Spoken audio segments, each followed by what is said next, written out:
ॐ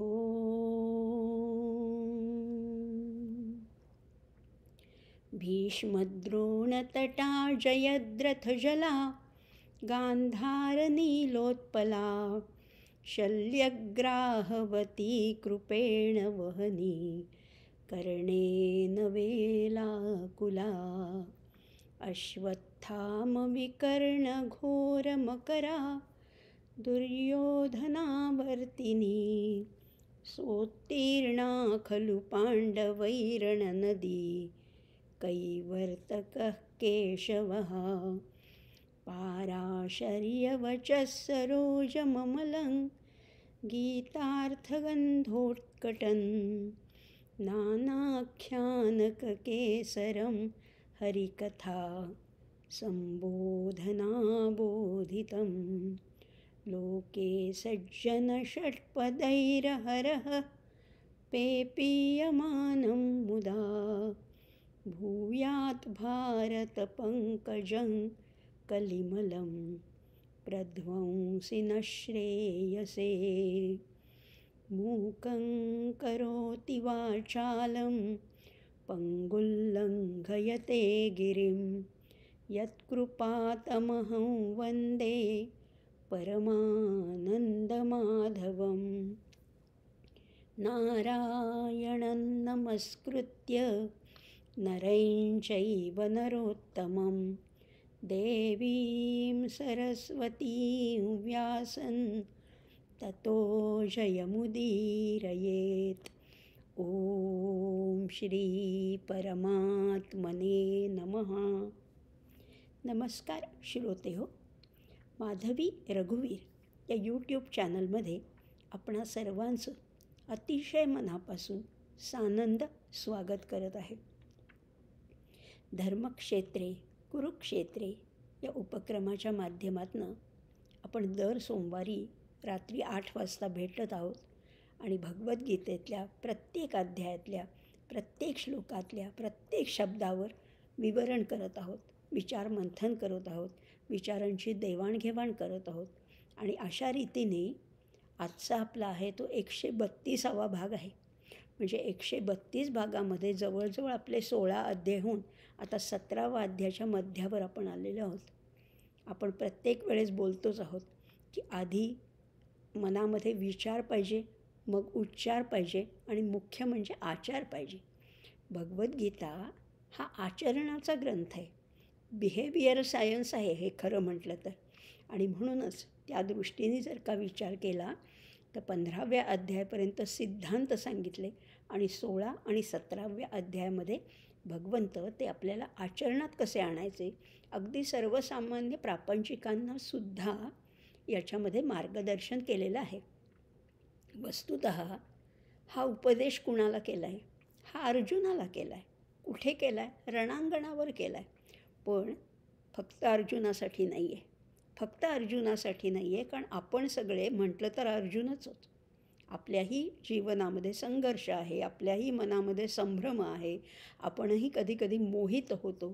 निश्चित कोणता मार्ग निवडावा हे आपल्याला समजत नाही. त्यामुळे अर्जुन हे केवळ निमित्त मात्र असलं तरी हा उपदेश, हा बोध, हे जे मार्गदर्शन आहे हे अगदी समस्त मानव जातीसाठी केलेलं आहे. याच्यामध्ये कुठल्या धर्माचाही आडकाठी नाही आहे बरं का. हा फक्त हिंदू धर्माचा ग्रंथ आहे असंही नाही आहे. जो कोणी माणूस म्हणून जन्माला आला आहे त्या प्रत्येकासाठी या भगवद्गीतेमध्ये मार्गदर्शन आहे आणि तुमच्या प्रत्येक समस्येसाठी सुद्धा मार्गदर्शन आहे. तुम्ही कोणत्याही वळणावर असाल, कोणत्याही वयाच्या टप्प्यावर असाल, कोणतंही प्रकारचं संकट तुमच्यावर आलं असलं तरी भगवद्गीतेमध्ये त्याच्यावर निश्चित मार्ग सापडतो. पण मात्र ही भगवद्गीता श्रद्धेने वाचायला हवी. थोडा तरी त्याचा अभ्यास व्हायला पाहिजे. थोडं तरी त्याच्यातलं जो लक्ष्यार्थ आहे तो समजून घ्यायला हवा. शब्दार्थ तर अनेक ग्रंथांमधनं, पुस्तकांमधनं, व्याख्यानांमधनं तुम्हाला मिळू शकेल. पण लक्ष्यार्थ हा ज्याचा त्यालाच समजतो आणि तो जाणून घेणं हेच तर आपलं या भगवद्गीतेच्या या अभ्यास शिबिरामधनं किंवा अभ्यास सत्रामधनं आपला हाच तर उद्देश आहे, हाच तर आपला मार्ग आहे. आणि त्याच्यातनं आपण पुढे पुढे चाललो आहोत. आणि 17व्या अध्यायामध्ये तर आपल्याला विविध प्रकारचं मार्गदर्शन मिळालं आहे. आहार हा तर आपल्या रोजचा जिव्हाळ्याचा विषय. आहार तर आपल्याला लागतोच आणि त्याच्याही पलीकडे म्हणजे त्या कमीत कमी 3 वेळेला तरी सर्वसामान्य माणसांचा आहार हा कमीत कमी 3 वेळा किंवा 2 वेळा तरी असतोच. आणि तो आहार कसा असावा, किती असावा, कुठल्या प्रकाराने असावा आणि तो कसा घ्यावा हे सुद्धा मार्गदर्शन भगवंतांनी या भगवद्गीतेमधल्या 17व्या अध्यायात केलं आहे. आणि ते आपण मागच्या काही भागांमध्ये पाहिलं. अनेकांचं त्याच्यावर मला रिप्लायज आलेले आहेत, कमेंट्स आलेले आहेत की हा भाग आम्हाला अतिशय आवडला, कारण तो नेहमीच आहे, रोजचा आहे. तत्त्वज्ञान हे काय आपल्याला कधीतरी संकट काळामध्ये किंवा कधीतरी जेव्हा संघर्षाचा प्रसंग येतो, जेव्हा संभ्रमाचा येतो, तेव्हा तत्त्वज्ञान आवश्यक आहे. पण आहार, विहार, वाणी हे आमच्या रोजच्या जीवनातले विषय आहेत आणि हे जर का उत्तम असले तरच आयुष्य सुखकर होणार आहे. आणि म्हणून आपण आहाराबद्दल जरा जास्त बोललो होतो आणि त्यातही सात्विक, राजसिक आणि तामसिक आहार याच्याबद्दलही बोललो. आणि त्याच्यानंतर यज्ञाचंही वैशिष्ट्य आपण समजून घेतलं. यज्ञ म्हटल्यावर सर्वसामान्य प्रापंचिक माणूस जरा घाबरतो, बिचकतो आणि त्याला वाटतं की यज्ञ ही काय आपल्याला झेपणारी गोष्ट नाही आहे. पण हा यज्ञसुद्धा रोजच्या जीवनात कसा आचरणात आणता येईल किंबहुना आपलं जीवनच कसं यज्ञ स्वरूप करता येईल हेही आपण ह्या मागच्या भागामध्ये पाहिलं. निस्वार्थीपणाने जनकल्याणासाठी, परोपकारासाठी, परहितासाठी काहीतरी करणं, थोडा तरी त्याग करणं, थोडे तरी आपल्याला क्लेश देणं, थोडं तरी इतरांसाठी झटणं, यालाच तर यज्ञ म्हणतात. यज्ञाचं मात्र महत्त्वाची भूमिका त्यागाची असायला पाहिजे. जिथे त्याग आहे तिथे यज्ञ घडतोच आणि तीच आपल्या देहाचीच एक समिधा होऊन जाते. किंवा आपण हेही पाहिलं की उदरभरण नोहे जाणीजे यज्ञकर्म. आपण जो प्रत्येक घास, प्रत्येक जो पदार्थ आपल्या पोटामध्ये सेवन करत असतो, म्हणजे आपल्या जिभेने सेवन करत असतो, तो प्रत्येक घास ही सुद्धा समिधा आहे. आणि ही समिधा जर का सात्विक असेल तर त्या यज्ञाचे लाभ निश्चितच आपल्याला प्राप्त होणार आहेत. हेही आपण मागच्या भागात बघितलं होतं. आणि आजच्या भागात आपण बघणार आहोत ते तपाचं महत्त्व. आता तप म्हटल्यावर सुद्धा आपल्याला वाटतं की तपश्चर्या म्हणजे कुठेतरी कुठल्या तरी पर्वतावर जाऊन किंवा कुठल्या तरी गुहेमध्ये जाऊन कुठल्या तरी नदीकाठी करायची तपश्चर्या आहे, किंवा उन्हामध्ये उभं राहून एका पायावर उभं राहणं किंवा असं काहीतरी अवघड देहाला क्लेश देणं ही तपश्चर्या असं आपल्याला वाटतं. कारण आपण पूर्वी कथांमधनं, पुराणातल्या कथांमधलं ऐकलेलं आहे की ह्या ऋषींनी तप केलं होतं. बरोबर, पार्वतीने देखील तप केलं होतं. ते तप आहेच, पण सोपी तपसुद्धा आहेत. आणि सोपी म्हणण्यापेक्षा निष्ठेने करण्यासारखी काही तप आपण आजच्या भागात बघणार आहोत. आणि ती तप आहेत हेही तुम्हाला विश्वास बसणार नाही कदाचित, पण ती तप जर का आचरणात आणली तर मोठाली तपसुद्धा करता येतील आपल्याला. आणि त्याच दृष्टीने आपले 13 श्लोक झाले होते. 17व्या अध्यायातले आपले 13 श्लोक झाले होते आणि आज आपण 14व्या श्लोकापासून पुढचे काही श्लोक बघणार आहोत, ज्याच्यामध्ये तपाचं वर्णन आहे. तप या शब्दाचाच मुळी अर्थ आहे तापवणे. तप हा धातू आहे ना, तप हा धातू आहे. धातू म्हणजे क्रियापद आहे, व्हर्ब आहे. इंग्लिशमध्ये सांगायचं झालं तर तप हे व्हर्ब आहे आणि तपचा अर्थ आहे तापवणे. काय तापवायचे? आणि बघा ना, सोनंसुद्धा, सोन्याचे अलंकार घडवायचे असले तर सोनं तापवायला लागतं. सोनं जर का कसाला उतरायचं असेल तर ते तापवायला लागतं. आणि तापवलं की काय होतं की त्याच्यातला अशुद्ध भाग, जो हीन भाग आहे, तो निघून जातो आणि शुद्ध चोख सोनं शिल्लक राहतं. तापवणं ही काही वाईट क्रिया नाही आहे. तापवण्यातनं आपली शरीरशुद्धीसुद्धा होणार आहे. आणि ही शरीरशुद्धी कशा प्रकारे करायचे, कशा रीतीने करायचे आणि त्या तपाचे प्रकार तरी किती आहेत हेच तर आपल्याला या आजच्या भागामध्ये जाणून घ्यायचे. आणि हा भागही आपल्याला अतिशय जवळचा आहे आणि त्याच्यामधली कुठली कुठली तपं आहेत हेही बघणार आहोत. आपण मागच्या भागामध्ये यज्ञ तर पाहिलेच. तामस यज्ञ आहे, सात्विक आहे आणि राजस आहे. या तिन्ही यज्ञाचं मूळ भूमिका आपण पाहिली. अभिसंधाय तु फलं दंभार्थमपि चैव यत् इज्जते भरतश्रेष्ठ तैयज्ञो विद्धी राजसम. दंभपूर्वक केलेला यज्ञ हा राजस आहे. मग कसा यज्ञ करायचा? तिच्यात अहंकार नको. मग यज्ञ करायचा तरी कसा, तेही आपण मागच्या भागात पाहिलं होतं. अफलाकांक्षिभिर्युक्तै विधी दृष्टोय इज्जते यष्टव्यमेवेति मनस्समाधाय स सात्विकः. सात्विक गोष्टींचं हेच तर वैशिष्ट्य आहे की सात्विक यज्ञ केल्यानंतर अतिशय समाधान मिळतं. समाधान मिळतं आणि यष्टव्य करायलाच पाहिजे अशी जेव्हा आतून उर्मी येते, आतून जेव्हा मन उचल खातं. आणि हा यज्ञ कसा आहे? अभिसंधाय तु फलं अफल आकांक्षिभिर्यज्ञ, फळाची अपेक्षा न धरता केलेला यज्ञ सात्विक आहे. राजस यज्ञ अहंकाराने केलेला आहे. आणि कुठलाच विधिनिषेध न पाळता केलेला यज्ञ म्हणजे तामस यज्ञ. विधिहीन, विधी पाळलेला नाही. असृष्टान्नम, अन्नदान नाही आहे. मंत्रहीनम म्हणजे मंत्र त्याच्यात म्हटलेले नाही. अदक्षिणम, दक्षिणा व्यवस्थित दिलेली नाही आहे. आणि श्रद्धाविरहित म्हणजे जी यज्ञाची प्रमुख अंग आहे तीच ज्याच्यामध्ये पाळली जात नाही तो तामस यज्ञ. म्हणजे तो यज्ञ करून काहीच त्याचा उपयोग काहीच होत नाही. असं आपण आहार पाहिले, यज्ञ पाहिले. आता आज आपण बघणार आहोत तप. आता या तपाचे सुद्धा 3 प्रकार आहेत बरं का. कोणते 3 प्रकार तेच आता बघणार आहोत. 3 प्रकार कुठले बघा. आता अतिशय आपल्या जवळचा विषय, त्यामुळे अगदी लक्षपूर्वक ऐकायचे. आणि जितकं आपल्याला आचरणात आणता येईल, जितकं अंमलात आणता येईल, जितकं आपल्याला इम्प्लिमेंट करता येईल तेवढं जास्तीत जास्त करायचे. म्हणजे असं म्हणतात ना की भगवद्गीता ही आचरणात आणायची. आपण आत्ताही म्हटलं की हा आचरणाचा ग्रंथ आहे. पण कुठल्या श्लोकापासून आचरणात आणायचे ते नैनम छिंदंती कळलं, वासांसी जीर्णानी कळलं, अंतवत्तु फलं तेषाम हे सगळं आम्हाला कळलं. पण ते आचरणात आणता येत नाही ना. मग आणायचं आहे ना आचरणात आपल्याला सुरुवात करायची आहे ना. भगवद्गीता जगायला सुरुवात खरंच करायची असेल तर आजचे हे 3ही श्लोक अतिशय महत्त्वाचे आहेत. कारण त्याच्यात तपाचे 3 प्रकार सांगितले आहेत. सगळ्याचेच आपण 3 प्रकार बघतो आहे. सात्विक, राजसिक आणि तामसिक हे 3 प्रकार तर बघतोच आहोत.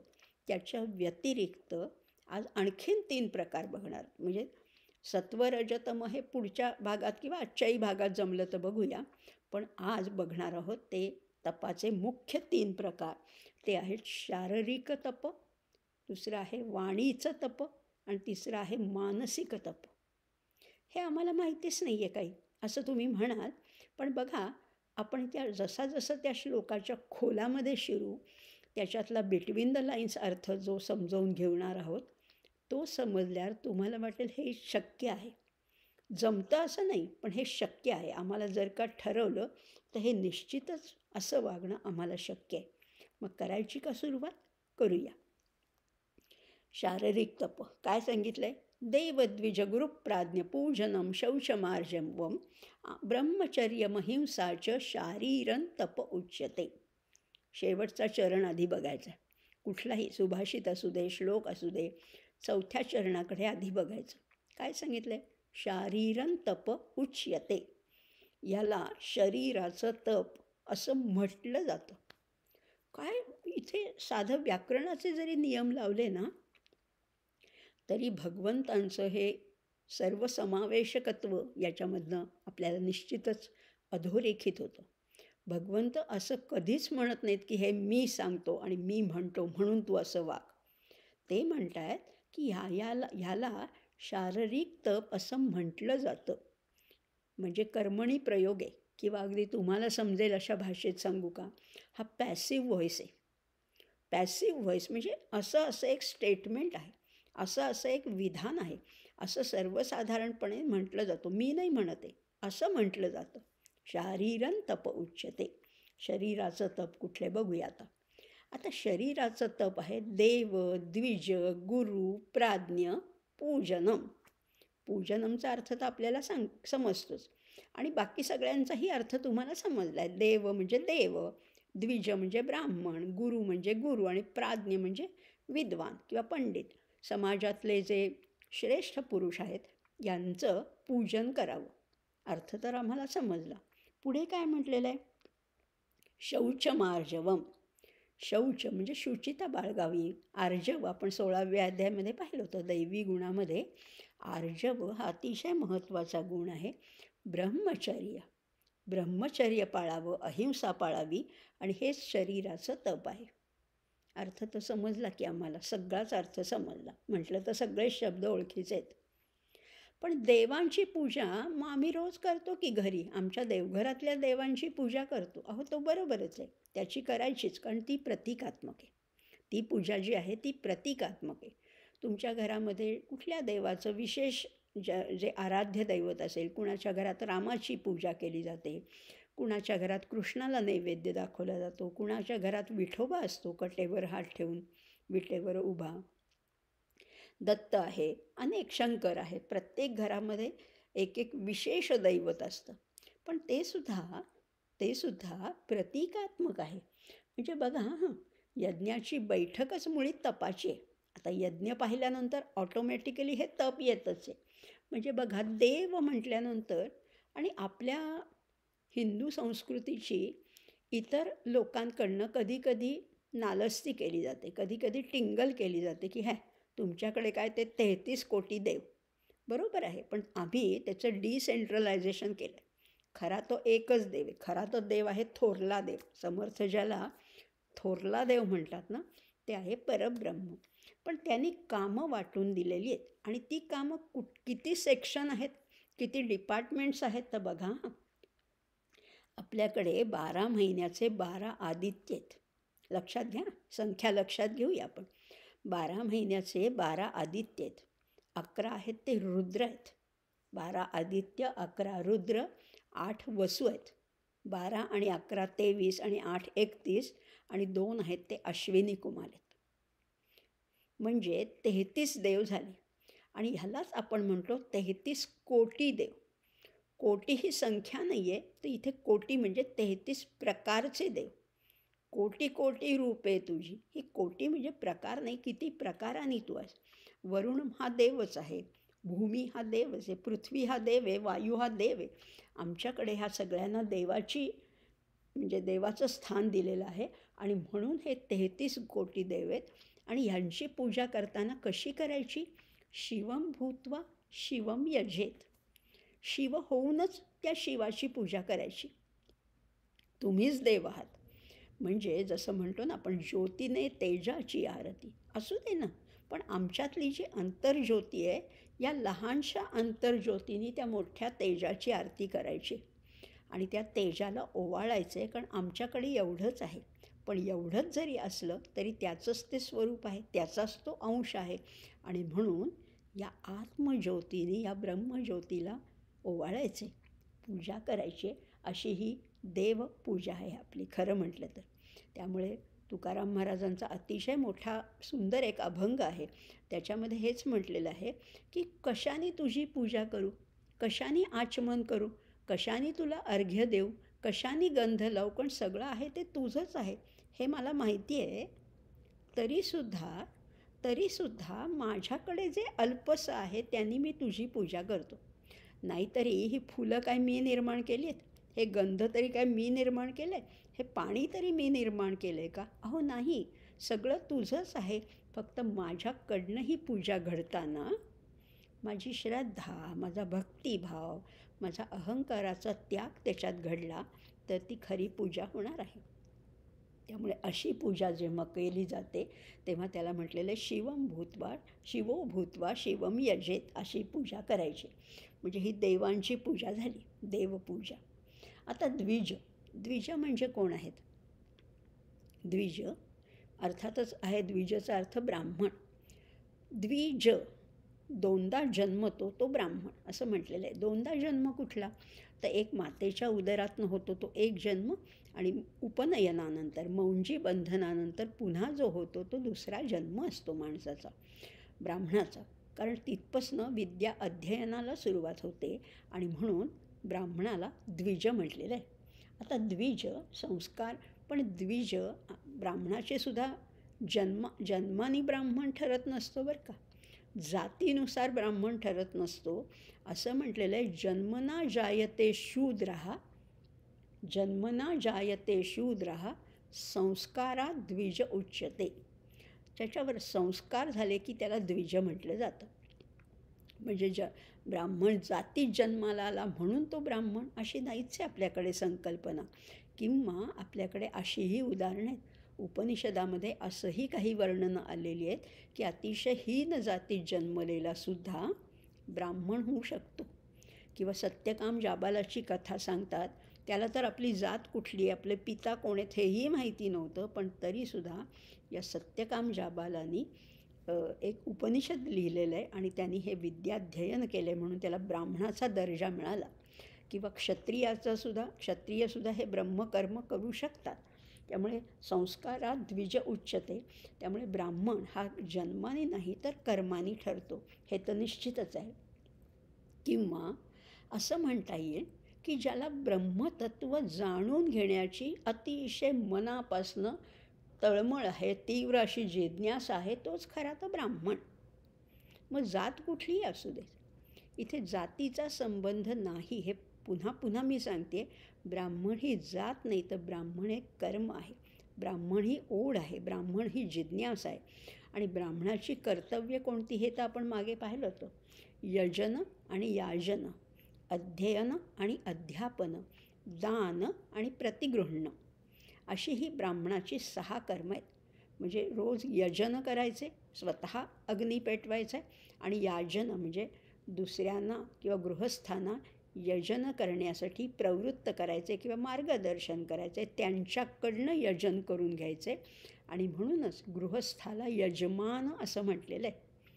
यजमान म्हणजे ज्यांच्या घरामध्ये ब्राह्मण हे मार्गदर्शन करतात ते यजमान. यजन, याजन, अध्ययन, ब्राह्मणांनी रोज नवीन शिकायचे. आता माझं शिकून झालं, आता मला सगळं येतं आहे असं कधीच म्हणायचं नाही. केवढं वैभव आहे आपल्याकडे, वाङ्मय, वेद वाङ्मयाचं वैभव आहे. त्याचा रोज अध्ययन करायचं आणि जे आपल्याला उत्तम येतं त्याचं अध्यापन हा द्विजाचा आहे. तिसरं आहे दान आणि प्रतिगृहणं.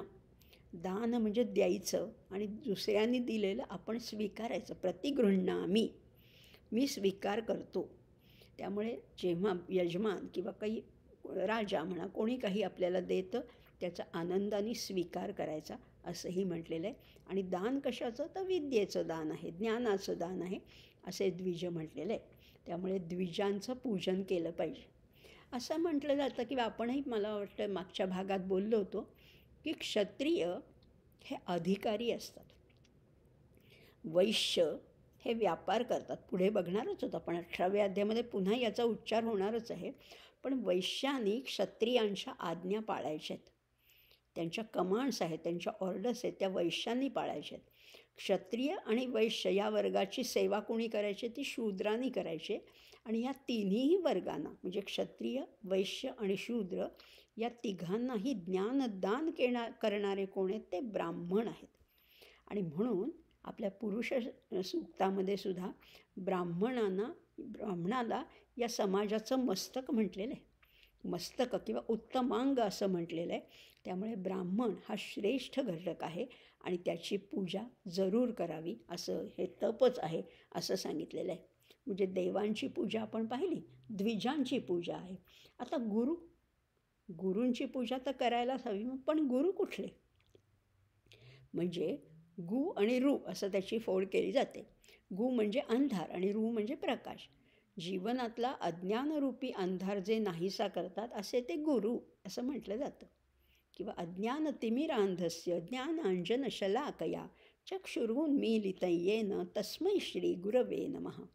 ज्यांनी आमच्या अज्ञानरूपी अंधकार जीवनातला नाहीसा केला आणि आमच्या डोळ्यामध्ये अंजन घातलं, कुठलं, ज्ञानाचं अंजन घालून आमचे डोळे उघडले, त्या सद्गुरूंना नमस्कार असो. असे अनेक आपण श्लोक आपल्याला माहिती आहेत. आपण आता वेगवेगळ्या क्षेत्रामधल्या वेगवेगळ्या व्यक्ती आपल्याला काही वेगवेगळ्या प्रकारचं ज्ञान देत असतात. समाजामध्ये कितीतरी आहेत, पण ते सगळे गुरु आहेतच. पण आपल्या बोटाला धरून आपल्याला मुक्तीची वाट दाखवणारे त्या शेवटच्या गंतव्यस्थानापर्यंत पोचवणारे जे आहेत ते सद्गुरू असं म्हटलं जातं. पण सद्गुरूंची तर पूजा करायचीच आहे, नुसती गुरुपौर्णिमेला नाही बरं का. आणि पूजा म्हणजे नुसतं काही फूल वाहणं किंवा त्यांना शाल आणि श्रीफळ देणं ही पूजा नाही, तर त्यांच्या पदचिन्हावरनं चालणं, त्यांनी सांगितलेलं ते पाळणं ही खरी त्यांची पूजा आहे. त्यामुळे देव, द्विज, गुरु यांची पूजा करावी असं सांगितलेलं आहे. आणि इतरही आपले जे इतर व्यावहारिक जे गुरु आहेत, अगदी शाळेतले शिक्षक असतील, आपली आई आहे, वडील आहे, किंवा वेगवेगळ्या आपण गोष्टी शिकतो, या सगळे आपले गुरुच आहेत. त्यामुळे त्यांची पूजा तर करायलाच पाहिजे. देव, द्विज, गुरु. आणि पुढचा एक शब्द वापरला आहे प्राज्ञ. प्राज्ञ म्हणजे ज्याच्याकडे प्रज्ञा चक्षु आहे तो प्राज्ञ. प्राज्ञ म्हणजे विद्वान आहे, प्राज्ञ म्हणजे हुशार आहे, प्राज्ञ म्हणजे ज्याच्याकडे विलक्षण कुशाग्र तल्लख बुद्धी आहे, असा जो युक्त आहे तो खरा प्राज्ञ असं म्हटलेलं आहे.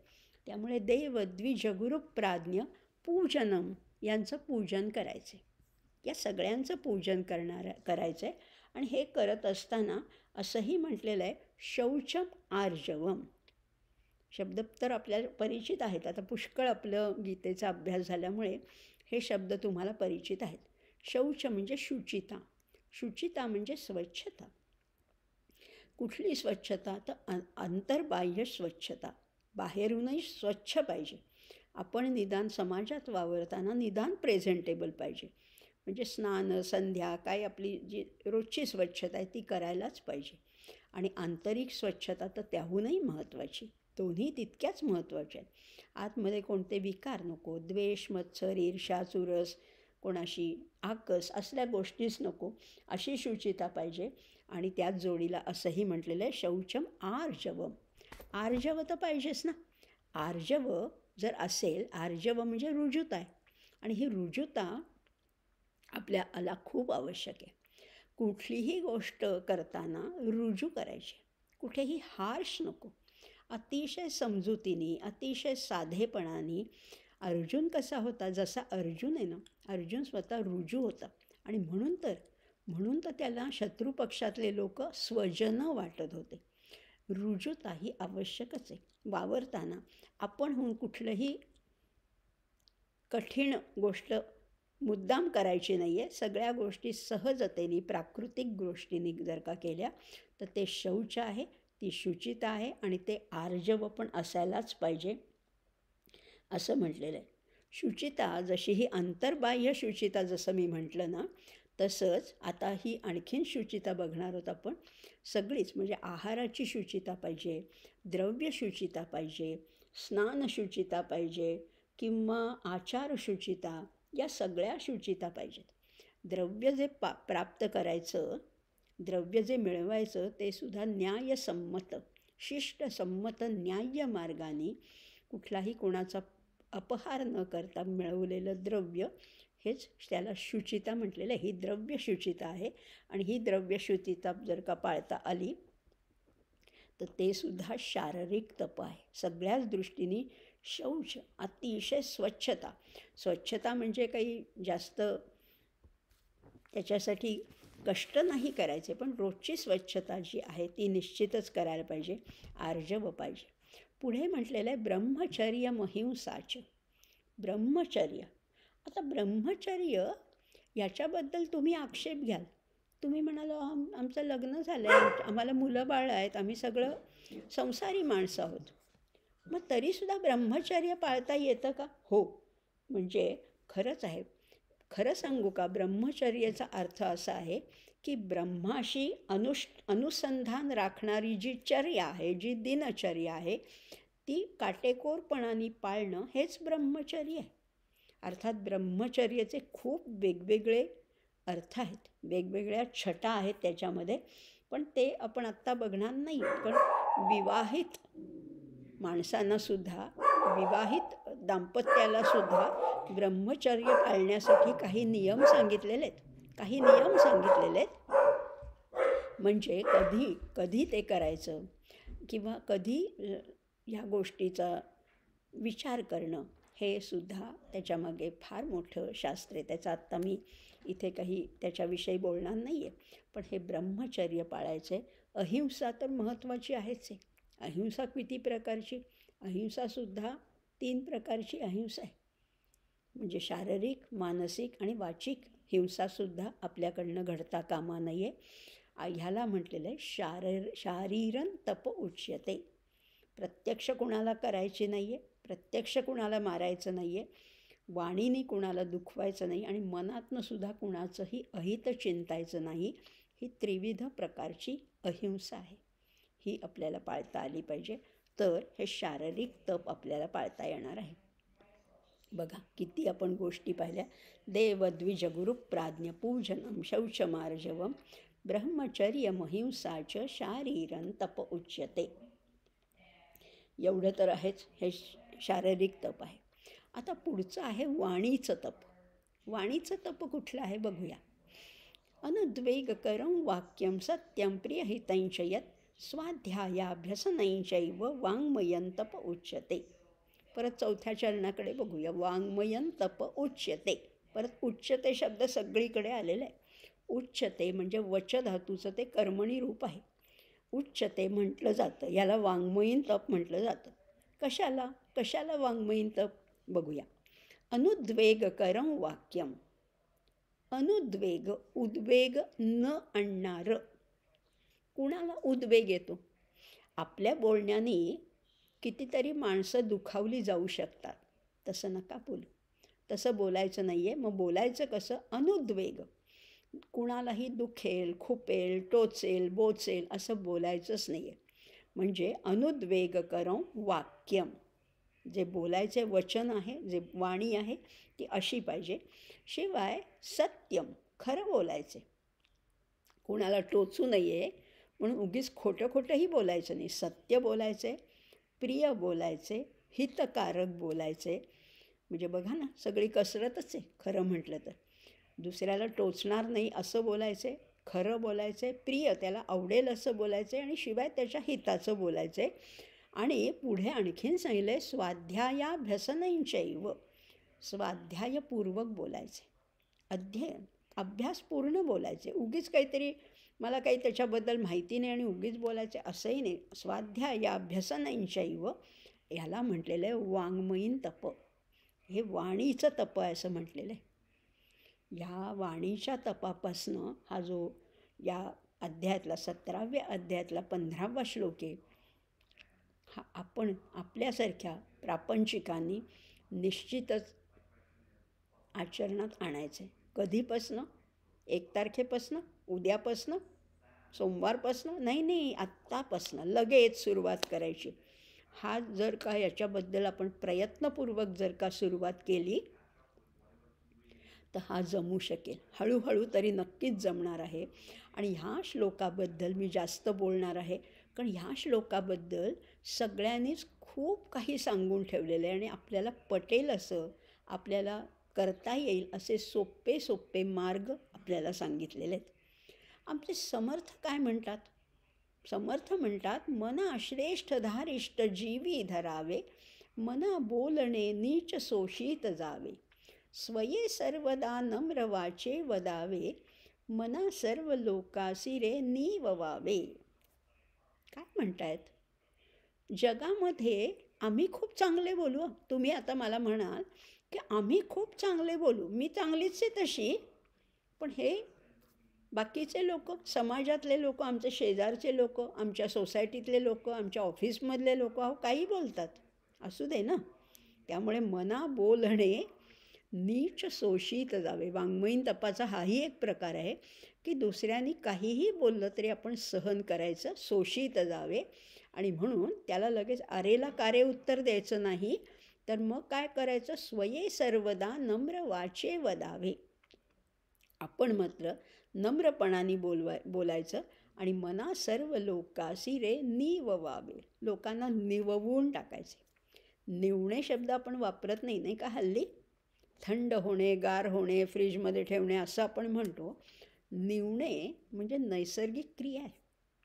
हे निववावे. लोकांना निववायचं म्हणजे काय निववायचं? त्यांचं अंतःकरण निववायचं. आणि निवलं ना की मग शांत वाटलं.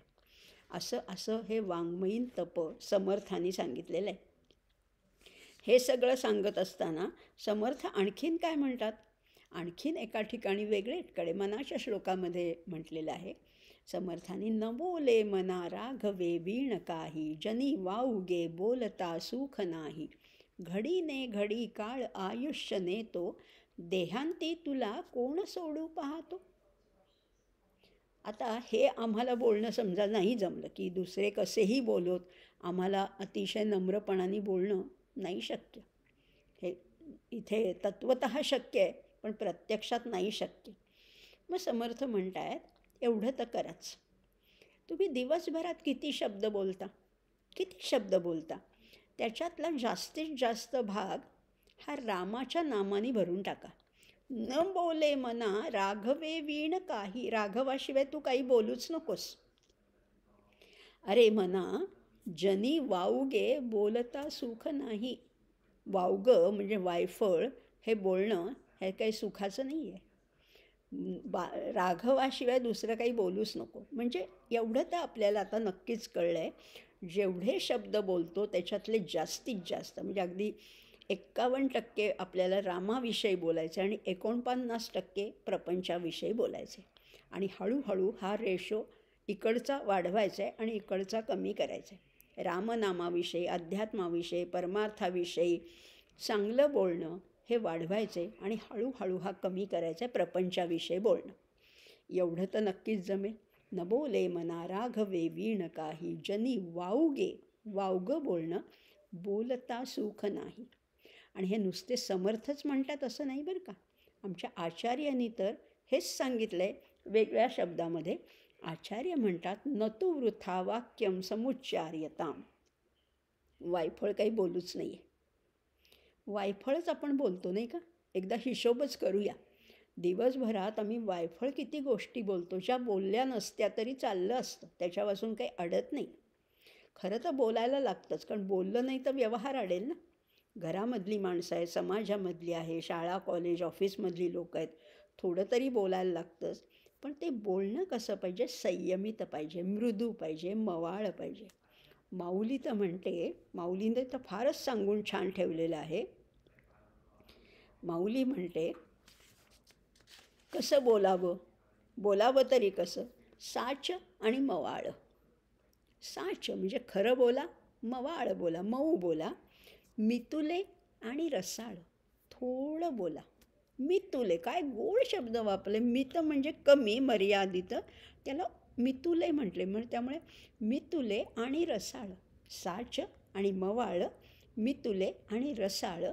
शब्द जैसे कल्लोळ अमृताचे. शब्द तुमचे अमृतासारखे वाटले पाहिजेत. अमृताहुनी गोड नाम तुझे देवा. मग तेच बोला ना, कशाला बाकीचं बोलतं? आणि जे बोलायचं थोडंच बोला. कम बोलो, कम मे बोलो और काम का बोलो, बस दॅट्स ऑल. संपलं. फार वायफळ बोलणाऱ्याच्या माणसाच्या बोलण्याला कधीच किंमत राहत नाही. जो कमी बोलतो त्यालाच लोक मान देतात. म्हणजे घरातसुद्धा असं आपण बघतो ना की सारखंच कोणीतरी कटकट कटकट करत असेल तर त्याला प्रत्यक्ष काही झालं तरीसुद्धा लोक त्याच्याकडे फारसं लक्ष देत नाहीत. कमी बोलणाऱ्या माणसाच्या शब्दाला मात्र किंमत असते, वजन असते. एवढंच नाही तर अशा कमी बोलणाऱ्या मितभाषी व्यक्तीच्या शब्दाला एक प्रकारचं वजन प्राप्त होतं. अहो एवढंच नाही तर पुढची आणखीन एक गोष्ट सांगते की वाचासिद्धीसुद्धा त्याला लाभू शकते. असं हे बोलण्याचं इतकं श्रेष्ठ असं महत्त्व आहे. म्हणून तर इथे सांगितले अनुद्वेग करं वाक्यम. आणि कसं पाहिजे? सत्य पाहिजे. म्हणून काहीतरी लोकाला खुश करण्यासाठी खोटं बोलू नका. खोटी स्तुती तर अजिबात करायची नाही. सत्य पाहिजे, शिवाय ते प्रिय वाटलं पाहिजे. त्या दुसऱ्याला ऐकताना ते त्याला आवडेल असं बोला आणि त्याच्या हिताचं बोला. सगळंच कसं जमणार? आम्ही म्हणू की जर का दुसऱ्याला टोचू नये असं बोलायचं असेल तर गोड गोड बोलावं ना. पण नुसतं गोड बोलणारी समाजामध्ये साधता येत नाही तसं. मग हे नुसतंच गोड गोड गुडी गुडी, तू छान मी छान, तू मला छान म्हण मी तुला छान म्हणते, एवढाच सौदा केला तर सगळं भागेल. पण हे बोलणं योग्य आहे का? नाही ना. अहो तुम्हाला माहितीच आहे ना, सगळ्यांनाच माहिती आहे, एक सुभाषित असं आहे, उष्ट्राणाम तू गृहे लग्नम गर्दभा स्तुती पाठकाः परस्परम प्रशंसन्ति अहो रूपम अहो ध्वनिः. म्हणजे उष्ट्राणाम तू गृहे लग्नम, उंटाच्या घरी लग्न होतं, बोलवलं कोण होतं, मंगलाष्टकं म्हणायला गर्दभा स्तुती पाठकाः, गाढवांना बोलवलं होतं मंगलाष्टकं म्हणायला, आणि करतायत एकमेकांची स्तुती. परस्परम प्रशंसन्ति, काय प्रशंसा करतायत, अहो रूपम, गाढव म्हणतोय काय उंट आहे, काय वर आहे आमचा, अहो रूपम, आणि ते उंट म्हणतोय अहो ध्वनी, काय ध्वनी आहे तुमचा, आवाज किती मधुर आहे. समाजात बघतो आपण, राजकारणात तर याचं अगदी उदंड पीक आलेलं आहे, अशी परस्परांची प्रशंसा करणारे. पण गीता हे नाही सांगत, उगीच प्रशंसा, उगीच खोटी स्तुती, उगीच चापलुसी, त्याला मृषा वचन असं म्हटलेलं आहे, असं नाही बोलायचं. असं नकोच, जे सत्य पाहिजे, शिवाय ते प्रिय पाहिजे. छान चांगल्या शब्दामध्ये एखादं आपल्याला जर दुसऱ्याला उपदेश करायचा असेल, त्याच्या हिताची गोष्ट सांगायची असेल, पण ती सुयोग्य शब्दामध्ये सांगता यायला पाहिजे. त्यामुळे प्रिय पाहिजे आणि हितकारकसुद्धा पाहिजे. हितकारक हवंच. दुसऱ्याशी बोलताना त्याच्या हिताचंच बोलावं. अहित होईल आणि कुठल्या तरी वाईट मार्गाला तो वळेल असं कधीच नाही. किंवा आपल्या घरातल्या मुलांशी सुद्धा बोलताना सारखंच गोड बोलून चालत नाही. पण म्हणून त्यांना ते समजेल अशा चांगल्या शब्दामध्ये जर का आपल्याला सांगता आलं त्याच्या हिताची गोष्ट, तर ते गीतेला अभिप्रेत आहे. सत्यम प्रियहितांचयत. आणि शिवाय कसं पाहिजे, स्वाध्यायाभ्यसनंचैव, अभ्यास पूर्ण पाहिजे. स्वाध्याय अभ्यसन पूर्ण पाहिजे. मला एखाद्या गोष्टीतलं काही कळत नाही, पण आपला महिला मंडळात विषय चालला आहे, क्रिकेटचा समजा विषय चालला आहे, मला काही माहिती नाही आहे, पण तरी तिथे जाऊन नाक खुपसायचं. करतात ना असे लोक. आपल्याला त्या विषयातलं कळो न कळो तिथे जाऊन बोलायचं. त्यामुळे असं करू नका. ज्याच्याबद्दल तुम्हाला माहिती आहे, खात्री आहे, जिथे बोलणं आवश्यक आहे तेवढंच बोलायचं. आणि खरंच आहे, असं वाटेल तो जो बोलतो ना, त्याच्या मताला कोणी किंमतच देत नाही. समर्थ आमचे म्हणतात, बोलण्यासारखे चालणे, स्वये करून बोलणे, तयांची वचने प्रमाणे मानती जन. आधी तुम्ही केलं आहे का, तर बोलायचा तुम्हाला अधिकार आहे. नाही तर नुसतं तुम्ही असं करा, तुम्ही असं करा, ह्यांनी असं वागलं पाहिजे, त्यांनी तसं वागणं अभिप्रेत आहे असं नका म्हणू. तुम्ही करताय का, तुम्ही करत असाल तरच तो तुम्हाला अधिकार आहे असंही म्हटलं आहे. आणि शब्द हे दुधारी शस्त्र आहे. शब्द हे कात्रीचं पण काम करतात आणि शब्द हे सुई दोऱ्याचं सुद्धा काम करतात. सुई दोऱ्यांनी फाटलेला कपडा शिवता येतो ना, सुई दोऱ्यांनी शिवता येतो.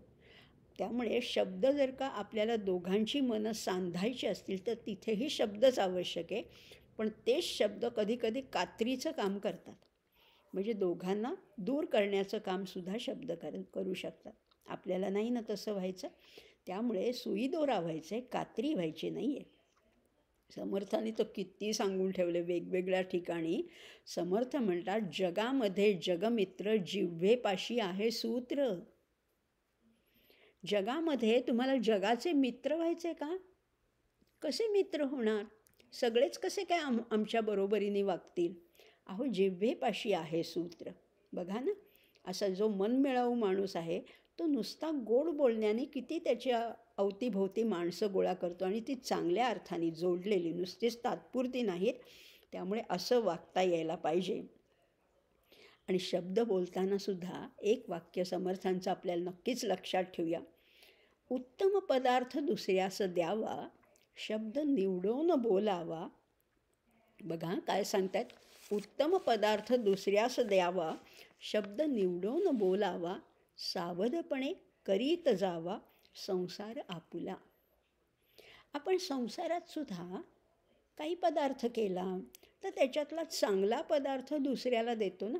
समजा वड्या केल्या, खोबऱ्याच्या वड्या केल्या, आंब्याच्या वड्या केल्या, तर आपण काय करतो, समजा ताटामध्ये थापलेल्या असल्या तरी मधल्या चौकोनी चांगल्या चिरा न पडलेल्या वड्या आपण एका वेगळ्या डब्यात काढतो. समजा कुणाला द्यायच्या आहेत, जावयांना द्यायच्या आहेत, व्याहांना विहिणीला द्यायच्या आहेत किंवा शेजारणीला मैत्रिणीला जरी, तरी आपण नेहमीच उत्तम पदार्थ दुसऱ्याला देतो.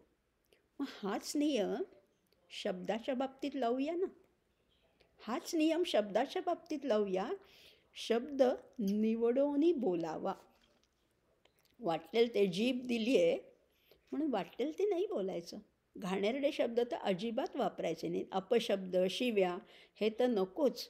दुसऱ्याला टोचेल, दुसऱ्याला आपण म्हणतो की मी सहजच बोलले, तिने काय त्याचा एवढा वेगळा इश्यू केला. अहो तुम्ही सहज बोलता हो, पण ते जिथे लागायचं, बाण जिथनं सुटतो तिथे खूण नसते, जिथे जाऊन पोचतो तिथे खूण होते. म्हणून असं कधीही बोलू नका. आपल्याकडे एक अतिशय उत्तम सांगितलेलं आहे, खूप राग आला तर 10 अंक मोजा, तोपर्यंत तो राग शांत होतो. असं जर का खरंच बोलता आलं, अनुद्वेगकरं वाक्यम सत्यम प्रियहितंशयत, खरंही बोलायचं. बघा सगळंच करायचं, टोचणार नाही, हे करताना खरं बोलायचे, प्रिय बोलायचे, त्याला चांगलं आवडेल असं बोलायचं, आणि शिवाय हिताचं बोलायचं आहे. हितकारक बोलताना कुणाला एखाद्याला समजा काही सांगायचं असेल, पदार्थाबद्दल असेल, तर नीट चांगल्या शब्दात सुद्धा सांगता येतं की नाही हे भाजी चांगली झाली नाही असं एकदम खाडकन म्हणू नका, की ह्याच्यात थोडं मीठ कमी आहे किंवा ही थोडी कमी शिजली आहे, एवढं जर का बोलता आलं म्हणजे सांगायचं तेच आहे पण थोडं चांगल्या शब्दामध्ये. एका राजाकडे एक असे वैद्य आले होते बरं का, आणि त्या दोघं वैद्य आले होते, 2 प्रकारचे वैद्य होते.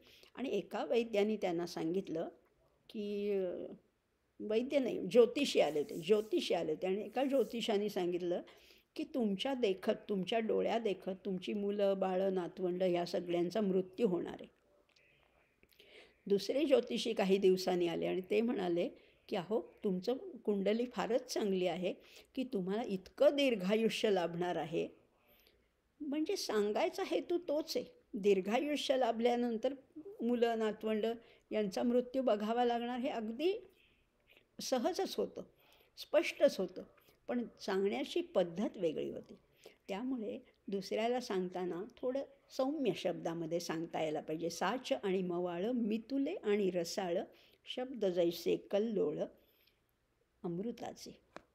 बघा ना, आणि समाजामध्ये जसं तुम्ही बोलाल तसंच दुसरे रिॲक्ट करतात. तुम्ही जर का हार्श असाल, तुमचे जर का भाषा अतिशय ग्राम्य असेल, शिवराळ असेल, तर लोक तुमच्याकडे लक्षही देणार नाहीत किंवा तुम्हाला तसंच ते ट्रीट करतील. समर्थ म्हणतात, पेरिले ते उगवते, बोलिल्यासारिखे उत्तर येते, तरी मग ते कर्कशते बोलावे काय निमित्त. मग कशाला कर्कश बोलायचं, कशाला हे करायचं, असंही याच्यामध्ये सांगितलेलं आहे. आपण ॲक्च्युली श्लोक बघतोय तो गीतेतला, पण बरेच समर्थांचे संदर्भ मी इथे दिलेले आहेत. पण सगळीकडेच आपल्याला हेच सांगितले. सगळ्या संतांनी, माऊलींचं पण आपण पाहिलं, साच आणि मवाळं, आचार्यांचंही पाहिलं, न तु वृथा वाक्यम समुच्चार्यताम. बोलायचंच झालं तर फक्त परमेश्वराचं नाम घ्यावं आणि व्यवहारापुरतं बोलावं. खरं सांगू का, ही जीभ आहे ना, ही जीभ हिला 2 कामं दिलेली आहेत. ॲक्च्युली पाहण्यासाठी आपल्याला 2 डोळे दिलेले आहेत, ऐकण्यासाठी आपल्याला 2 कान दिलेले आहेत, वास घेण्यासाठी आपल्याला 2 नाकपुड्या दिलेल्या आहेत. जीभ मात्र एकच दिली आहे आणि परमेश्वराने थोडा अन्यायच केला आहे. त्या जिभेला 2 कामं दिली. जीभ हे कर्मेंद्रिय पण आहे आणि ज्ञानेंद्रिय पण आहे. ज्ञानेंद्रियामध्ये त्या जिभेला रसना म्हटलेलं आहे, चव बघण्याचं ते काम करतं. आणि कर्मेंद्रियामध्ये तिला काम दिलं आहे, ते बोलण्याचं काम दिलेलं आहे. त्या जिभेला बोलण्याचं काम दिलेलं आहे. पण भगवंतांना हे माहिती आहे, परमेश्वराने ही रचना केली आहे, त्यांना माहिती आहे की ही जीभ किती अनमोल आहे.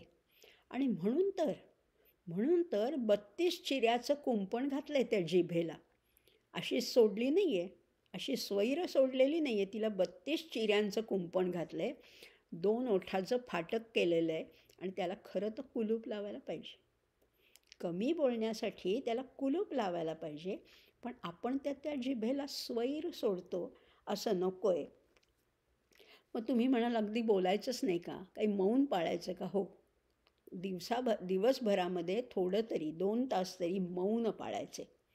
आणि मौन म्हणजे नुसतंच काही जिभेने बोलायचं असं नाही. खरं तर हे मौन परावाणीचं मौन आहे. परा पश्यन्ती मध्यमा वैखरी. बोलतो तेव्हा फक्त वैखरीतनं शब्द येतो, पण आतमध्ये खळबळ चालूच असते. ती सुद्धा शांत व्हायला पाहिजे. म्हणजे बोलायचे ते परावाणीचं खरं तर मौन पाळायला पाहिजे.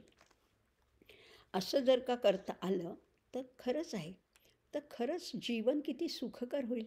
सगळी माणसं जोडली जातील आणि तोडलं कुणीच जाणार नाही. अनुद्वेगकरं वाक्यं सत्यं प्रियहितञ्च यत् स्वाध्यायाभ्यसनञ्चैव. अभ्यासपूर्ण बोलायचे. जे माहिती नाही त्याच्याविषयी बोलू नका. उगीच बोलायचं म्हणून काहीतरी बोलायचं. वायफळ बोलणं जे आहे ना, ज्याचा काही उपयोगच नाही, अनप्रॉडक्टिव्ह आहे ते बोलणं. ज्या बोलण्याने दुसऱ्याला शांत वाटेल, कधीकधी बोलण्याचा सुद्धा खूप दिलासा वाटतो, खूप आधार वाटतो. जेव्हा आपण दुःखात असतो, संकटात असतो, संभ्रमात असतो, द्विधा मनस्थिती असते, तेव्हा कुणीतरी चांगले हिताचे 4 शब्द सांगितले तर आपल्याला अतिशय हलकं वाटतं, आधार वाटतं. एवढंच बोलावं. मग आपण सुद्धा एवढंच बोलावं. जसं इतर ठिकाणी सांगितलं आहे, आपणासी चिमोटा घेतला तेणे प्राणी दुखावला, आपणावरून दुसऱ्याला ओळखीत जावे. मला असं वाटते, मला जर का दुसऱ्याने काहीतरी कटू शब्द बोलले, काहीतरी निंदा केली, अपमान केली तर मला वाईट वाटतं. मग मी का बोलू? मी इतरांना तरी का बोलू? हे लक्षात ठेवायचे. मग आता तुम्ही म्हणाल एवढं बोलण्याबद्दल तुम्ही बोलताय, विरोधाभासच वाटतोय ना? कसं बोलावं, किती बोलावं आणि जास्त का बोलू नये याच्याबद्दलच खरं तर मी बोलते. मग तुम्ही म्हणाल हो काही मग बोलायचंच नाही का? व्यवहार आहे, आमच्या गप्पा असतात, मैत्रिणी असतात, काही आम्ही. बरोबर आहे, मनोरंजनासाठी सुद्धा बोलायचं. पण मग तेव्हा एक नियम तरी पाळूया बरं का. निदान एक नियम तरी पाळूया की 3 गोष्टी बोलू नका. 3 गोष्टी बोलायच्या नाही. कुठल्या 3 गोष्टी बोलायच्या नाही? मग बाकी कितीही बोला बरं का. एक म्हणजे मी बद्दल बोलायचं नाही, माझं बद्दल बोलायचं नाही आणि तिसऱ्याची निंदा करायची नाही. आपल्या बोलण्यामध्ये सारखं मी असा, मी विद्वान, मी हुशार, मी असा, मी आणि माझी मुलं अशी, माझी पत्नी अशी, माझा व्यवसाय असा, माझी नोकरी अशी, माझा पैसा, माझा बंगला, माझी गाडी. आणि नाहीतर निंदा. तिथे ज्या सभेमध्ये जे कोणी उपस्थित नसतं त्याची हमखास निंदा केली जाते. मग हे 3 सोडून जर का तुम्हाला बोलता आलं तर मग पुष्कळ बोला. पण तुम्ही म्हणाल मग उरलंच काय? मग उरलंच काय बोलण्यासारखं? पण खरं सांगू का, निंदा हे तर फारच वाईट आहे. परमेश्वराने बोलणं कशाला दिलं? ही जीभ कशासाठी दिली आहे? आमचे तुकाराम महाराज तर म्हणतात, घेई घेई माझे वाचे, गोड नाम विठोबाचे. सगळी इंद्रिय दिली आहेत ना, ती तिकडे वळवायची आहेत, त्या विठोबाकडे. डोळे तुम्ही घ्या हो सुख, पहा विठोबाचे मुख.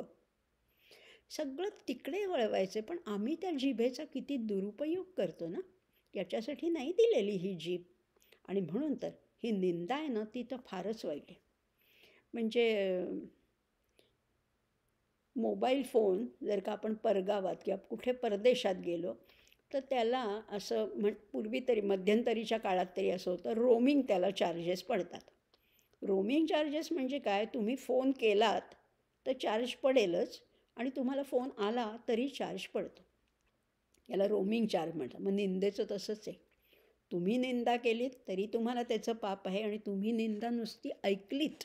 मी नव्हते हो त्याच्यात, त्या दोघी काहीतरी बोलत होत्या पण मी इंटरेस्टने ऐकत होते, म्हणजे त्याचंही पाप लागतं. त्यामुळे ही खरीच आहे. असं काहीच करायचं नाही. मी नको, माझं नको आणि निंदा नको.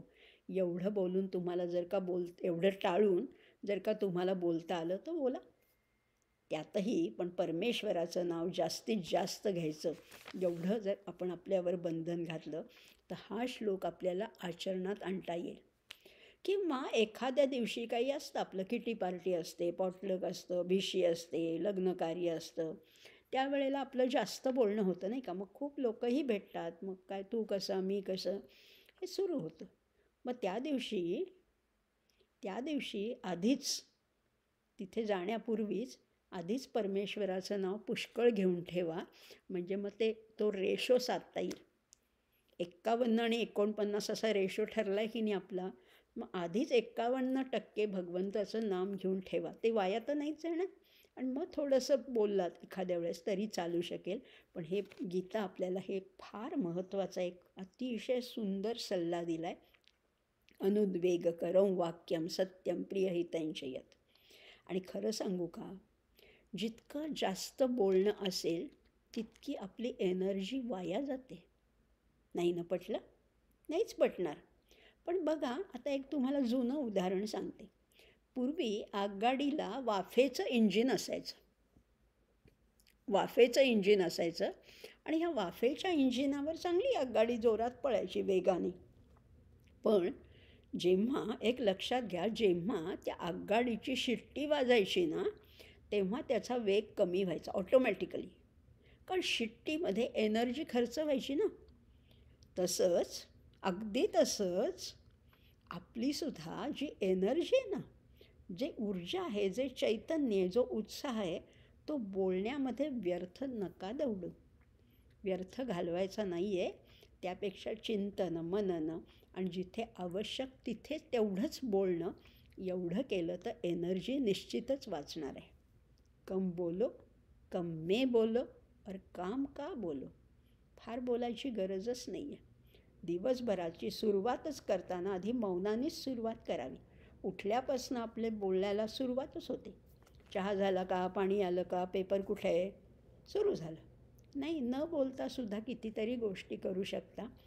न बोलण्याची निदान रोज थोडं आपलं बोलणं कमी करण्याची सवय आपण लावली तर ही मौन साधनासुद्धा साधता येईल. आणि स्वाध्यायाभ्यसनंचैव, ज्याच्याबद्दल माहिती आहे, जे अगदी तुमचं भांडं भरलं तरच दुसऱ्यांना सांगा, उगीच बोलायचं नाही. मी तर नेहमीच गमतीने असे म्हणते की क्रिकेट खेळतात 11 जणं, पण बोलतात 11 कोटी लोक त्याच्याबद्दल. क्रिकेट हा खेळण्याचा नाहीच आहे खरं तर खेळ, तो बोलण्याचाच जास्त आहे. गमतीचा भाग सोडून देऊया. पण स्वाध्यायाभ्यसनंचैव, आणि कशाचा अभ्यास करायचा आहे तर आपले सद्ग्रंथ आहेत, वेद आहेत, उपनिषद आहे, भगवद्गीता आहे, याचा अभ्यास करा, त्याच्याविषयी बोला. तर ते बोलणं सार्थकी लागेल आणि त्याच्यामुळे कुणाला दुखावण्याचा प्रश्न येणार नाही. सत्य तर आहे, प्रिय आहे, गोड आहे, हितकारक आहे आणि अभ्यासपूर्ण आहे. असं बोलणं हेच मुळी वाणीचं तप आहे. वाङ्मयं तप उच्यते असं भगवद्गीता सांगते आपल्याला. पुष्कळ बोललो नाही का. जसं आहाराविषयी पुष्कळ बोलले, तसं ह्या वाणीविषयीसुद्धा पुष्कळ आपलं हे बोलणं झालं. हे जरी खरं असलं तरी बघा ना, ह्या अजून झालं आहे असं नाहीच म्हणता येणार. कारण प्रत्येक गोष्ट खरी आणि विचारपूर्वक बोलायचं. म्हणजे बघा, असं म्हटलेलं आहे, बोलायचं किती आणि कसं. बोली बोल अमोल है. हे बोलणं आहे ना, हे अनमोल आहे. बोली बोल अमोल है, बोल सके तो बोल. हे अमोल बोलणं जर का बोलता आलं तर नक्कीच बोल. बोली बोल अमोल है, बोल सके तो बोल. पहिले भीतर तोल के फिर बाहर को खोल. आधी आत बघा, आत तोलून बघा, हे बोलण्याची मला आवश्यकता आहे का, आणि तरच बोलायचे. पहिले भीतर तोल के फिर बाहर को खोल असं बोलता आलं तर आपल्याला नक्कीच बोलायचं. किंवा एका उर्दू कवीने तर फार सुंदर सांगून ठेवले बरं का. म्हणजे आपलेच नाहीत, आपले संत तर आहेच, पण सगळ्यांनी, पण हे बोलण्यानेच सगळ्या गोष्टी घडत असतात. चुकीच्याही आहे ना, अति बोलण्यानेच सगळं चुकीचं घडत असतं. एक उर्दू कवी म्हणतो, जब कभी बोलना वक्त पर बोलना. वेळेवर बोलायला पाहिजे. जब कभी बोलना वक्त पर बोलना, मुद्दतों सोचना मुख्तसर बोलना. आधी पुष्कळ विचार करा आणि मग एखादा शब्द बोला. कधीकधी आपण बोलल्यावर आपल्याला पश्चात्ताप होतो, पण त्याचा काही उपयोग नाही. झालं आहे, ते होऊन गेलं, बाण सुटलेला असतो, त्यामुळे तसं बोलण्याचा काहीच उपयोग होत नाही असंही म्हटलेलं आहे. त्यामुळे सत्य बोलायचं आहे, प्रिय बोलायचं आहे आणि अशा सगळ्या गोष्टी आहेत. रोज थोडं तरी अध्ययन करायचं आहे आणि अभ्यास पूर्ण बोलायचं आहे. त्या परमेश्वराच्या नामजपाचा रोज अभ्यास केला, त्याचं प्रमाण जास्त पाहिजे हे लक्षातच ठेवायचे. नामजपाचं प्रमाण जास्त आणि व्यावहारिक बोलण्याचं प्रमाण कमी. त्यातही निंदा नको, माझा अहंकार नको, मी माझे मोठेपण हे नको. हे टाळून आपल्याला जर का बोलता आलं तर हा श्लोक अतिशय मार्गदर्शक आपल्याला निश्चितच ठरणार आहे. खूप बोललो, पण हे मग असं बोलण्यासाठी आमच्या मनात जेव्हा खदखद आहे, मनामध्ये अतिशय क्रोध आहे, तेव्हा आम्हाला असंच वाईटच विचार येणार आणि वाईट जे विचार आले तेच बोलले जाणार. मग त्याच्यासाठी लगेच पुढचा उपाय सांगितला, अहो मनाचं तप पाळा ना. मानसिक तप लगेच सांगितलं आहे. काय सांगतायत भगवंत? मनःप्रसाद सौम्यत्व मौनमात्मविनिग्रह भावसंशुद्धिरित्येतत् तपो मानसमुच्यते. त्याचंच एक्सटेन्शन आहे. विचार केला ना तर भगवद्गीतेतला प्रत्येक श्लोक हा मागच्या श्लोकाशी जोडलेला आहे. बघा ना, आहारातून आपण यज्ञाकडे आलो, यज्ञातून तपाकडे आलो. तपाचे 3 प्रकार बघताना शारीरिक तप आहे, वाचिक तप आहे आणि आता मानसिक तपाकडे आपण चाललो आहे. मन कसं पाहिजे? प्रसाद. मनःप्रसादस. आणि प्रसाद कसा असतो? सौम्य असतो. मनःप्रसाद सौम्यत्वम. जेव्हा मनामध्ये शांती असते, समाधान असतं ना, तेव्हाच ते मन प्रसन्न असतं. आणि जेव्हा मन प्रसन्न असतं तेव्हाच आकलन शक्ती किंवा ग्रहण क्षमता वाढते. आपला मूड असेल तर आपल्याला शाळा कॉलेजमध्ये सुद्धा शिकवलेलं किंवा आत्तासुद्धा अध्यात्म मार्गावरचं सुद्धा श्रवण आपल्यामध्ये मूर्त केव्हा? मन प्रसन्न असेल तेव्हा. मग मन प्रसन्न ठेवा ना. मनःप्रसाद सौम्यत्वम. सौम्यत्व म्हणजे अतिशय सौम्य पाहिजे, हार्श नको. मौनम, मागचाच विषय इथे आला आहे. थोडा वेळ तरी मौन पाळलं पाहिजे. आणि जेव्हा मौन पाळतो ना तेव्हा आत्मसंवाद सुरू होतो. आपण जगभरात इतर लोकांशी पुष्कळ बोलतो, शेजारणीशी बोलतो, समाजामध्ये बोलतो, ऑफिसमध्ये बोलतो, शाळा कॉलेजमध्ये बोलतो, फोनवर बोलतो, बोलतच असतो सारखे. पण स्वतःशी बोलायचं विसरून जातो. ते केव्हा साधायचं? ते मौनातून साधायचे. आणि मग मौनातनं काय साधतं? आत्मविनिग्रह. आत्मनिग्रह आपल्याला साधता येतो. आणि मग त्याच्यातनं काय होतं? भावसंशुद्धी. फार एक गोड शब्द आहे हा. याच्यापूर्वी कोणीही कधीही शब्द वापरलेला नाही. भावसंशुद्धी हा गीतेचा खास शब्द आहे. जसं मागे आपण पाहिलं होतं ना, स्थितप्रज्ञ. वेदात उपनिषदात हा शब्दच नाही सापडणार. खास गीतेचे काही शब्द आहेत, तो हा भावसंशुद्धी. भावशुद्धीसुद्धा नाही म्हटलं, संशुद्धी. भाव कसे होत जातात त्याच्यातनं? संशुद्धी असंही म्हटलेलं आहे. आणि मग त्याला म्हटलेलं आहे तपो मानसमुच्यते. पुन्हा तो उच्यते शब्द आलाच आहे बघा. आता बघूया एकातनं एक कशी साखळी येते बघूया. मन आधी शांत पाहिजे. मनामध्ये शांती असेल तर ते प्रसन्न राहतं. आणि प्रसन्न केव्हा राहील? जेव्हा जितका तो इंद्रियाचा संग सुटत सुटत सुटत जाईल तितकं मन प्रसन्न राहतं. नक्की. इंद्रियांचा संग सारखं मग हे कसला वास आला, कोणी काय खायला केलं आहे, कोण काय बोललं, सारखं इंद्रियांचा संगामध्ये जितके तुम्ही अडकाल तितकी मनामधली खळबळ वाढत जाते. जितका इंद्रियांचा संग कमी कमी कमी जितेंद्रियम. आपण मागे पाहिलं होतं 5व्या अध्यायामध्ये. विजितात्मा, विधेयात्मा, विशुद्धात्मा, विजितात्मा, विशुद्धात्मा हे सगळं पाहिलं होतं. आणि त्याच्यासाठी इंद्रिय संयम पाहिजे. आणि मग त्याच्यातनं हळूहळू सौम्यत्व येत जातं. सौम्य वृत्ती दाटायला लागते. आणि हे सगळं करत असताना मौन साधायचे. जितकं तुम्ही कमी बोलाल ना तितकं तो इंद्रियांचा संग सुटत जाईल. आणि मौनातून मग मनन साधतं आणि मननाने अंतर्मुख होता येतं. आत आपण डोकावतच नाही. बाहेर याच्या घरात त्याच्या घरात हे काय चाललं आहे, तिकडे काय चाललं आहे, किंवा फोनवरनं उगीच चौकशा करत बसतो. अंतर्मुख व्हायला वेळच नाही आम्हाला. हे दार आत ढकलून बघा. आतमध्ये अतिशय शांती आहे, त्यामुळे अंतर्मुख होता येतं. जितकं बोलू तितकी बहिर्मुख वृत्ती वाढते. बघा ना, तुम्ही एखाद्या अभ्यासाला बसलात, गीतेच्या, उपनिषदाच्या, वेदांचा अभ्यास करताय आणि फोन आला आणि कुणीतरी काहीतरी त्यांचा प्रॉब्लेम सांगितला.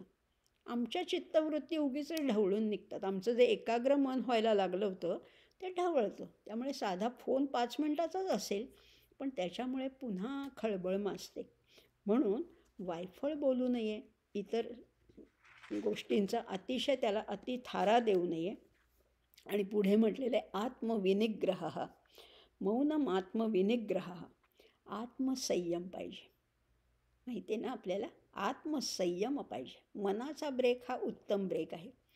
स्वतःवर संयम पाहिजे. हमको मन की शक्ती देना, मन विजय करे, दूसरों के जय से पहिले खुद को जय करे.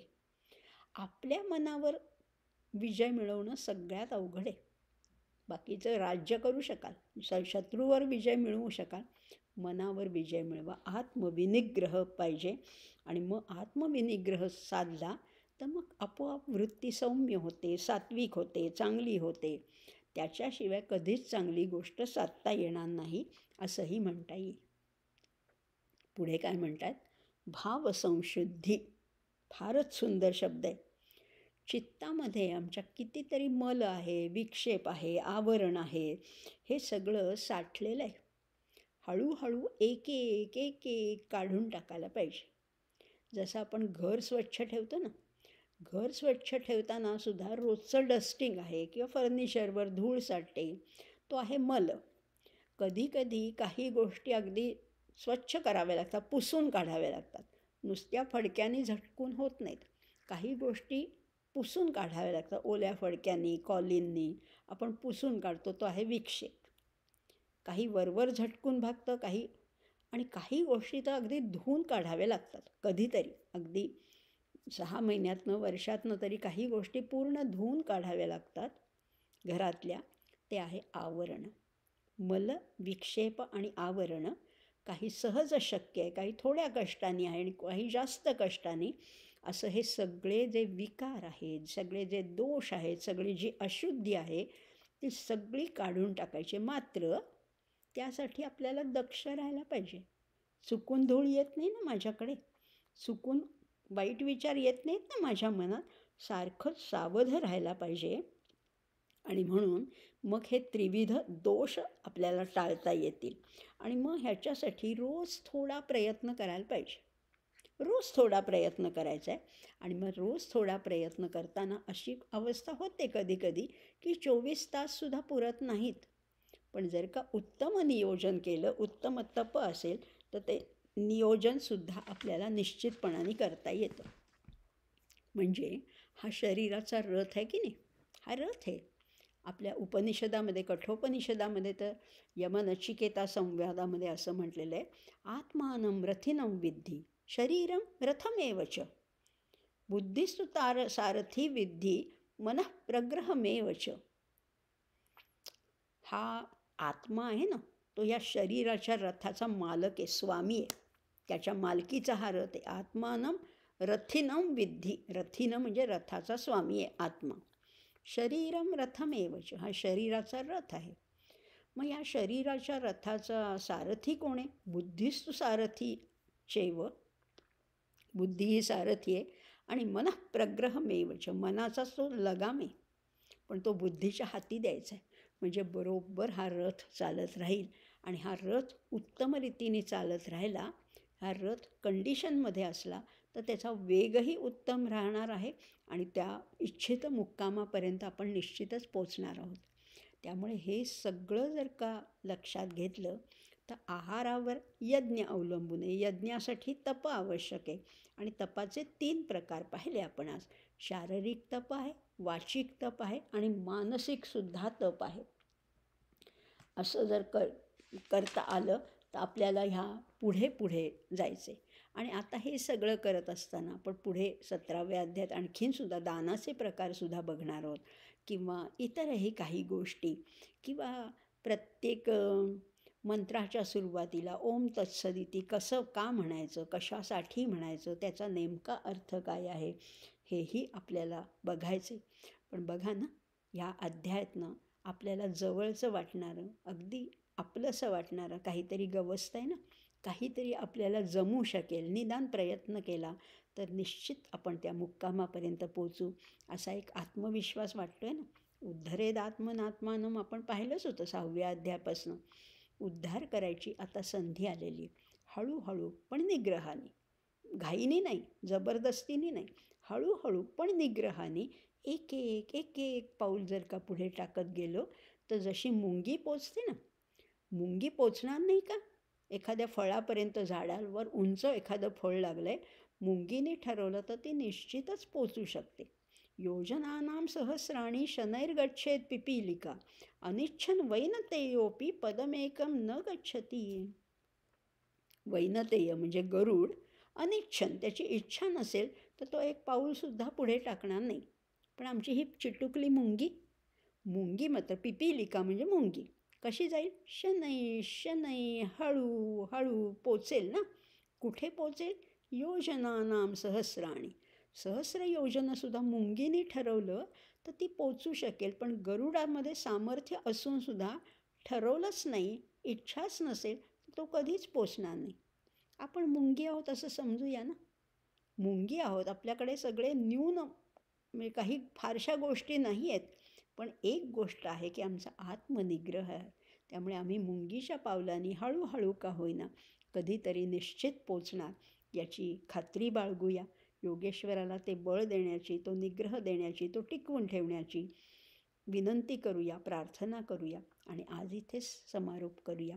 17व्या अध्यायातले 16 श्लोक झालेत आज आपले. पुढच्या 2-3 भागामध्ये हा पूर्ण होईल आणि मग शेवटच्या 18व्या अध्यायाला आपण सुरुवात करणार आहोत. हुरहुर वाटतेच आहे. 17वा अध्याय संपत आल्यावरच जराशी हुरहुर वाटते, पण काळजी करण्याचं कारणच नाही, कारण आता गीता आपल्याबरोबर आहे, आपल्या पाठीशी आहे, साक्षात योगेश्वर आपल्याबरोबर आहे. त्याची प्रार्थना करूया. हे 3 श्लोक आत्ता म्हणते आणि मग प्रार्थना म्हणूया. देवद्विजगुरुप्राज्ञपूजनं शौचमार्जवं ब्रह्मचर्यमहिंसा च शारीरन्तप उच्यते. अनुद्वेगकरं वाक्यं सत्यं प्रियहितं च यत् स्वाध्यायाभ्यसनं चैव वाङ्मयन्तप उच्यते. मनःप्रसादः सौम्यत्वं मौनमात्मविनिग्रहः भावसंशुद्धिरित्येतत्तपो मानसमुच्यते. असे 3 श्लोक बघितले. प्रार्थना म्हणूया. ओम शांताकारं भुजगशयनं पद्मनाभं सुरेशं विश्वाधारं गगनसदृशं मेघवर्णं शुभांगं लक्ष्मीकान्तं कमलनयनै योगिभिर्ध्यानगम्यं वन्दे विष्णुं भवभयहरं सर्वलोकैकनाथं. यं ब्रह्मा वरुणेन्द्ररुद्रमरुतस्तुन्वन्ति दिव्यैस्तवैः वेदैः साङ्गपदक्रमोपनिषदैर्गायन्ति यं सामगाः. ध्यानावस्थिततद्गतेन मनसा पश्यन्ति यं योगिनो यस्यान्तन्न विदुःसुरासुरगणा. देवाय तस्मै नमः. देवाय तस्मै नमः. देवाय तस्मै नमः. भगवान गोपाल कृष्ण महाराज की जय. गीता माता की जय. ज्ञानेश्वर महाराज की जय.